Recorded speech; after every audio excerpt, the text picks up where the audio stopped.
I'm very excited about the future of Africa. I'm very excited about the impact of the future of Africa on the rest of the world, including the United States of America.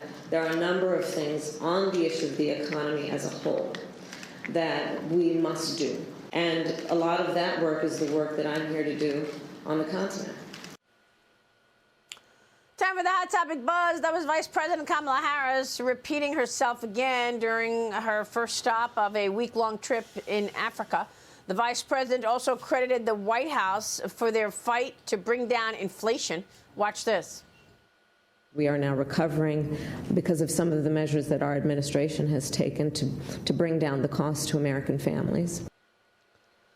Yeah, John, how would you characterize what the vice president is saying, and what about inflation?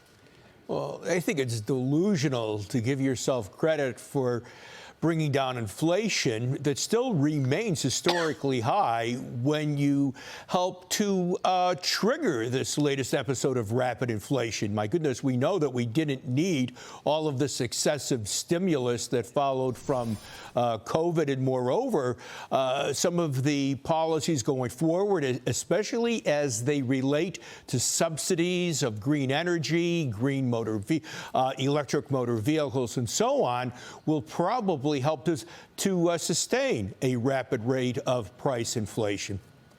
It's incredible to me, with all that's going on, that she decided to pick up and go to Africa.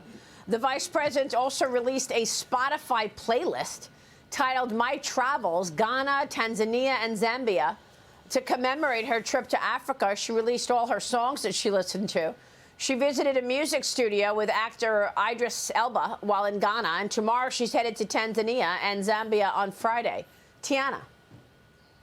There are crucial things that the vice president can be doing in Africa, right? We've talked significantly about China's imposition with the Belt and Road Initiative and the fact that the Biden administration really has left that void, right, for China to invest in Africa. There's also the matter that was started under Rick Grinnell under the Trump presidency, his campaign to prevent the criminalization of homosexuality. This is a big thing in Africa right now, where you have other countries talking about criminalizing homosexuality. Nowhere is near as woke as America, but that's not really the focus of this trip, right? This is a vice president who assumes that everything operates for social media, hence the Spotify playlists, hence the very embarrassing sound bites. It's clear, as usual, Kamala just doesn't have her eye on the prize. Yeah, and you know, I mean, no visit to East Palestine, and those citizens are still reeling. No visit to the southern border in any substantive way. John and Tiana, stay right there.